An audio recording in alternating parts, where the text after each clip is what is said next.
we are discussing about promises in JavaScript actually.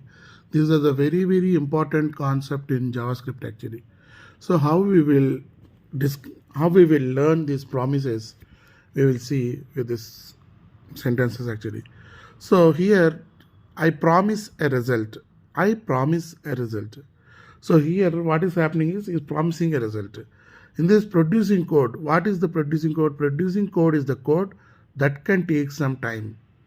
Producing code is the code that can take some time. It can take some time to do the code, produce the code, to do a product, to complete the product. Yes, right. The producing code is the code that can take some time. Consuming code.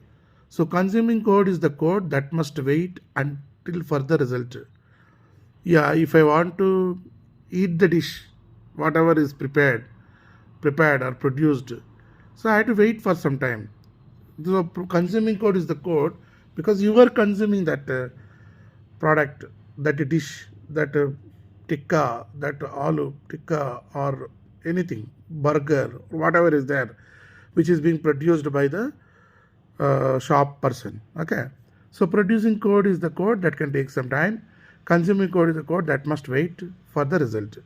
So he's saying I promise a result. So a promise is a JavaScript object that links the producing code and the consuming code. So if you see where in syntax how it will be is, so let my promise equal to new promise, function, my resolve, my reject. Producing code may take some time. So my resolve we are calling when it is successful. My reject we are calling when it is an error. So after that, my promise dot then function value, code successful, function error, code if some error is there.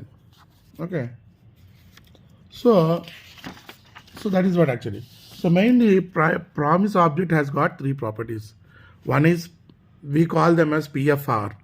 Okay, pending, fulfill and rejected.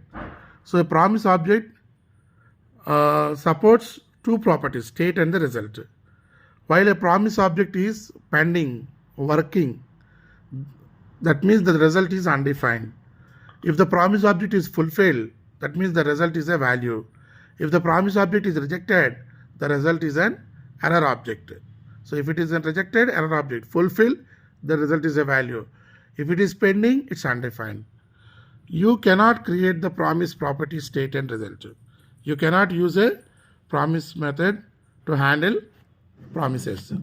So, and final definition is a promise object represents the eventual completion or failure of an asynchronous operation and its resulting value.